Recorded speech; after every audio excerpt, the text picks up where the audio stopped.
ಇನ್ನು ಬಿಡದಿ ಟೌನ್ಶಿಪ್ ಜಟಾಪಟಿ ತೀವ್ರಗೊಂಡಿದೆ. ಹೋರಾಟ ಕೂಡ ಆಗ್ತಾ ಇದೆ. ಈ ಹೋರಾಟದ ವಿರೋಧದ ನಡುವೆ ಯೋಜನೆಗೆ ಒಪ್ಪಿ ದಾಖಲೆ ಕೊಟ್ಟಂತ ರೈತರಿಗೆ ಈಗ ಪರಿಹಾರವನ್ನು ನೀಡೋದಕ್ಕೆ ಜಿಬಿಡಿಯ ನಿರ್ಧಾರವನ್ನ ಮಾಡಿಕೊಂಡಿದೆ.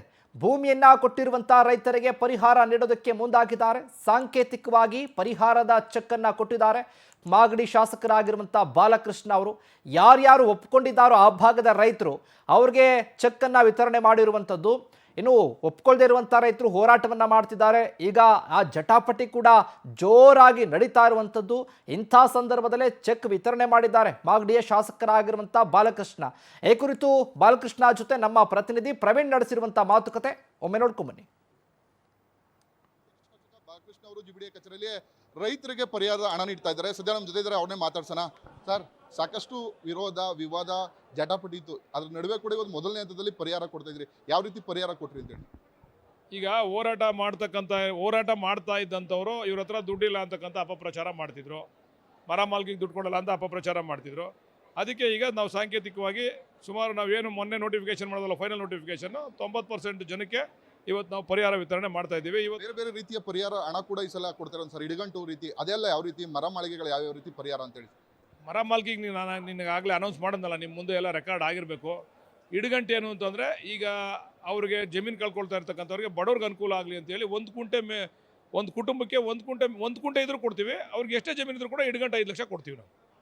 ಕುಮಾರಸ್ವಾಮಿ ಕೂಡ ಸಾಕಷ್ಟು ಹೇಳಿದ್ರು, ಬೇರೆ ವಿಪಕ್ಷಗಳು ಕೇಳಿದ್ರು ಸರ್ಕಾರದ ಬಳಿ ಅಷ್ಟು ಹಣನೇ ಇಲ್ಲ, ಪರಿಹಾರ ಯಾವ ರೀತಿ ಕೊಡ್ತಾರೆ, ಯಾವ ರೀತಿ ಪರಿಹಾರದ ಹಣ ಕೊಡ್ತಾ ಇದ್ರಿ, ಹೊಂದಿಸ್ತಾ ಇದ್ರಿ ಅಂತೇಳಿ ಸರ್? ಹೋರಾಟ ಮಾಡ್ತಾ ಬಂದವರಲ್ಲ ಅವರೆಲ್ಲರೂ ಕೂಡ ಒಪ್ಪಿಗೆ ಪತ್ರ ಬರ್ಸ್ಕೊಟ್ರೆ ಅವ್ರಿಗೆ ಯಾರ್ಯಾರು ಬೇಕೋ ಅವ್ರಿಗೆಲ್ಲ 15 ದಿವಸದಲ್ಲಿ ನಾವು ಕೊಡ್ತೀವಿ, ಅಮೌಂಟ್ ಕ್ಲಿಯರ್ ಮಾಡಿಸ್ತೀವಿ. ಅವ್ರಿಗೆ ಏನಾರು ಮಾಡಿಸ್ತೇ ಹೋದರೆ ನಾವು ರಾಜಕೀಯದಿಂದ ನಿವೃತ್ತಿ ಹೊಂತೀವಿ. ಮೊದಲನೇ ಹಂತವಾಗಿ ಚೆಕ್ ಕೊಡ್ತಾ ಇದ್ದೀರಿ ಸರ್, ಎಷ್ಟು ಜನಕ್ಕೆ ಚೆಕ್ ಕೊಡ್ತಾ ಇದ್ರಿ? ಅಂದರೆ ಮುಂದಿನ ದಿನ ಇದು ಪ್ರೋಸೆಸ್ ಯಾವ ರೀತಿ ಇರುತ್ತೆ ಪರಿಹಾರದ ನೀಡುವಂಥದ್ದು? ಇವತ್ತು ಶುರುವಾಗಿದೆ, ಇದು ನಿರಂತರವಾಗಿ ಯಾರ್ಯಾರು ಮೊದಲು ಒಪ್ಪಿಗೆ ಕೊಡ್ತಾರೆ ಅವ್ರಿಗೆಲ್ಲರೂ ಕೂಡ ನಿರಂತರವಾಗಿ ನಾವು 30ನೇ ತಾರೀಕು ಕೂಡ ನೋಟಿಫಿಕೇಶನ್ ಮಾಡಿ ಎಲ್ಲರೂ ಕೂಡ ಹಣ ಕೊಡ್ತಕ್ಕಂಥ ಕೆಲಸ ಮಾಡ್ತೀವಿ. ಪರಿಹಾರ ಕೊಡ್ತಾ ಇದ್ದೀರಿ, ಜೊತೆಗೆ JDS ಪಾದಯಾತ್ರೆ ಜೊತೆಗೆ ಬೇರೆ ವಿಪಕ್ಷಗಳು ಕೂಡ ಹೋರಾಟವನ್ನ ಮಾಡ್ತಾ ಇರುವಂಥದ್ದು. ಅವ್ರಿಗೆ ಏನು ಹೇಳ್ತೀರಿ ಸರ್ ಮತ್ತೊಂದಷ್ಟು ರೈತರುಗಳಿಗೆ ಪರಿಹಾರ ತಗೊಳ್ಳೋ ವಿಚಾರದಲ್ಲಿ ಅಂತೇಳಿ?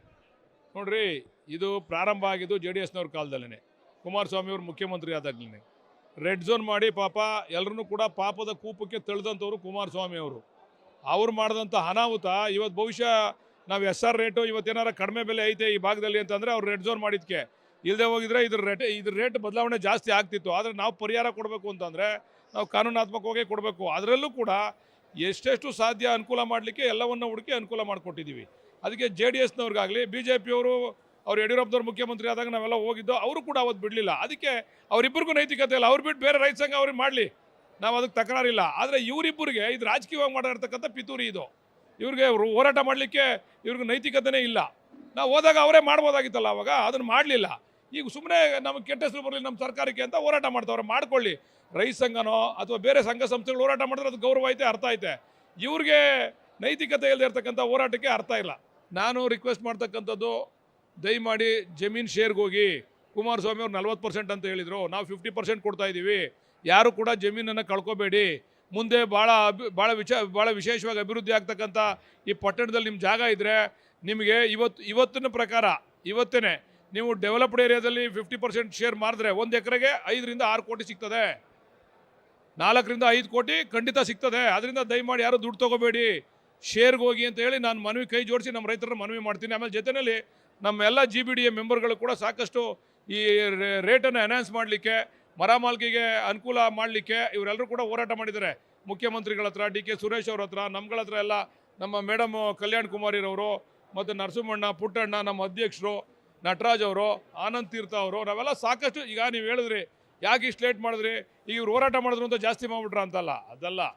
ನಾವು ಕೊಡಬೇಕು ಅಂತ ಅಂದಾಗ, ಜಾಸ್ತಿ ಕೊಡಬೇಕು ಅಂದಾಗ ಕಾನೂನಿನ ತೊಡಕು ಬರದೇ ಇರತಕ್ಕಂಥ ರೀತಿಯಲ್ಲಿ ತೀರ್ಮಾನ ಮಾಡಲಿಕ್ಕೆ 5-6 ತಿಂಗಳಾಗೋಯ್ತು ನಮಗೆ. ಈಗ ನಾವು ಒಂದು ಹಂತಕ್ಕೆ ಬಂದಿದ್ದೀವಿ. ಆಮೇಲೆ ಅವ್ರು ಹೇಳಿದ್ರು, ನಾನು ಒಂದು ಕೇಳೋದು ವಿರೋಧ ಪಕ್ಷದವ್ರಿಗೆ, ಅಶೋಕ್ ಅಣ್ಣಂಗಾಗಲಿ, ವಿಜಯೇಂದ್ರಣ್ಣಂಗಾಗಲಿ, ಅಥವಾ ಕುಮಾರಸ್ವಾಮಿ ಅವ್ರಿಗಾಗಲಿ, ನಿಖಿಲ್ ಕುಮಾರಸ್ವಾಮಿ ಅವ್ರಿಗೆ, DK ಶಿವಕುಮಾರ್ ಆದ ತಕ್ಷಣ ನೀವು ಯಾಕೆ ಎಷ್ಟು ಆ್ಯಕ್ಟಿವ್ ಆಗ್ಬಿಟ್ರಿ? ನೀವು ಸಿದ್ದರಾಮಯ್ಯವ್ರ ಕಾಲದಲ್ಲೂ ಇತ್ತಲ್ಲ ಚರ್ಚೆ, ಯಾಕೆ ಅವತ್ತು ಆ್ಯಕ್ಟಿವ್ ಆಗಲಿಲ್ಲ ನೀವು? ಅವತ್ತು ನೀವು ಮಾಡಿದರೆ ನಿಜವಾದ ಹೋರಾಟ ಅನ್ಕೋತಿದ್ದೋ. ಇದು ಇವಾಗ ಶುರು ಮಾಡೋದು ಮುಖ್ಯಮಂತ್ರಿ ಆದಮೇಲೆ ನಿರಂತರವಾಗಿ. ಕುಮಾರಸ್ವಾಮಿ ಇದು ನಿಖಿಲ್ ಕುಮಾರಸ್ವಾಮಿ ಎಷ್ಟು ಸರಿ ಬಂದವ್ರೆ DK ಶಿವಕುಮಾರ್ ಅವ್ರು ಆದಮೇಲೆ? ಇದು ನಾಳೆ ಬರ್ತಾ ಇರೋದು 4ನೇ ಸರಿನೋ 5ನೇ ಸರಿನೋ? ಏನು ಅಷ್ಟೊಂದು ಸರಿ ಬರೋವಂಥದ್ದು ಏನಿತ್ತು? ದಯಮಾಡಿ ಜನ ಏನು ದಡ್ರಲ್ಲ, ಜನ ಅರ್ಥ ಮಾಡ್ಕೊತಾರೆ ಎಲ್ಲ ವಿಚಾರನೂ.